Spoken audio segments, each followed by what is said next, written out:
আসসালামু আলাইকুম ওরহমতুল্লাহি ওবারাকাতু। তো আমরা আজকে আসলাম বড়শি দিয়ে মাছ ধরবো।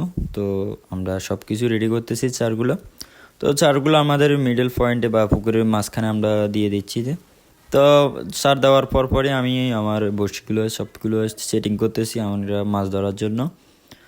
তো আস্তে আস্তে বড়শিগুলো সেট করে ফেললাম এবং আমি আমার স্পেশাল টোপ যেগুলো আমরা মাছ দিয়ে বড়শিতে দিয়ে গাঁথবো, যে স্পেশাল টোপ ওইগুলো আমি প্রস্তুত করতেছি। তো ওখানে ছিল পাউরুটি এবং কি বিভিন্ন চা ছিল, যেগুলো সিক্রেট, এগুলো সবাইকে বলা যাবে না।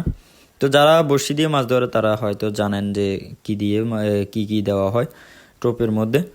তো তারপরে আমরা টোপগুলো রেডি করার পর আমরা কাতল মাছ এবং কি রুই মাছ দুই জাতের মাছের জন্য আমরা টোপ করলাম। তো কাতল মাছের জন্য আমি লাড্ডুটা করে নাই, বাট আমি যাওয়ার পরে তারা বললো যে ওখানে বড় কাতল মাছ ছিল। তো যার কারণে আমি কাতল মাছের লাড্ডুর জন্য কোনো প্ল্যানিং ছিল না, তার কারণে আমি লাড্ডুটা করতে পারিনি। তো যাই হোক, আমরা বলছি অন্য আর কোনো দিন যদি আসি তাহলে আমরা কাতল মাছের জন্য যে লাড্ডুগুলো ইউজ করব। তো যাই হোক, আমি টোপ গাঁথার পর তো টোপটি আমরা পুকুরের মাঝখানে ফেলে দিলাম। তো আস্তে আস্তে দেখা যাক আমাদের রেজাল্টটা কি আসে।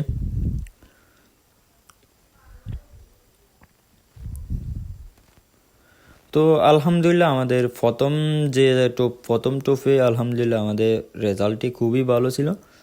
তো ওখানে আমরা ছোট্ট একটি তেলাপিয়া পেয়ে গেলাম, যেটি আমাদের ফকরুল কাকা তুলছে, যে আপনারা দেখতেছেন। আমার সাথে ছিল রিফাত, তারেক, সিয়াম। তো পরপর আরও একটি বড় মাছ হিট হয়ে গেছে, ওইটিও ছিল অনেক বড় মাছ, যার কারণে আমার একটি সমস্যা হয়ে যায়। আমার সাথে যারা ছিল এগুলো এত পারদর্শী না থাকার কারণে আমার বড়শিগুলো সব কিছু মাছে ফেঁচিয়ে নেওয়ার পরও তারা আমার সাথে মিসআন্ডারস্ট্যান্ডিং করতে পারতেছি না, যে বা কীভাবে মাছগুলো খুলবো বা বড়শিগুলো ফেসগুলো খুলবো বা কী করবো, কীভাবে করবো। তারাও এতটুকু বুঝে না, বাট আমিও তাদেরকে বুঝাতে পারতেছি না। মাছটাও অনেক বড় ছিল, মাছও টানতেছে, আমিও ও ধরনের দিক থেকে আমি পুরাই হয়ে গেলাম।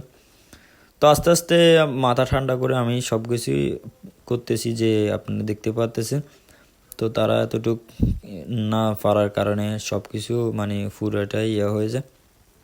আমার কষ্ট হয় যে কিভাবে আমি মাছটা তুললাম, যে বড় মাছ হওয়ার কারণে অনেকটু আমি চিন্তায় ছিলাম যে মাছটা কি আদৌ থাকবে কি না থাকবে, আমি ওই চিন্তায় বেশিরভাগই ছিলাম।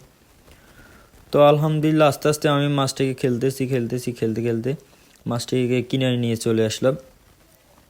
মাছটিও অনেক চালাক ছিল, অনেক বড় মাছ হওয়ার কারণে সেও একবার পুকুরের মাঝখানে যায় এবং আবার কিনারে আসে। তো বহুতক্ষণ পরে আমি